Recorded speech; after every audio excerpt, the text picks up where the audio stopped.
It might be hard for the kids to believe, but it is already back to school shopping season. And if you want the best deals, now is the time to shop. Consumer reporter John Matteries has some good advice to get the biggest savings so you don't waste your money.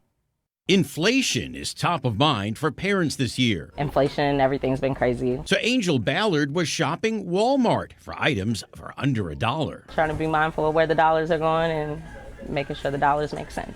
The good news, last year's shortages are mostly over, according to Walmart manager Brad Terry. We have seen a lot of the backlogs that had been in process in years past have cleared, and we have an excess of inventory. We have a lot of product. But if you're looking for name brand clothing at deep discount, consider a used clothing chain like Once Upon a Child. $6.50 for a great, look at those. Franchise owner Kate Finger says you'll find kids' shoes as well as brands like Patagonia, Vineyard Vines, and North Face at a fraction of the original price. We're about 70% off of true retail price.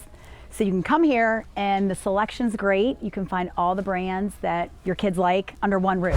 Now, when shopping for back-to-school clothing, the experts say don't blow your whole budget all at once. That's because kids often change their minds as frequently as they outgrow those new outfits. Some kids might go through a massive growth spurt over the summer, and then you've bought all of this merchandise that no longer fits them. Smart shopping expert Trey Bodge says buy some basic items now, then wait for deeper discounts after most schools start.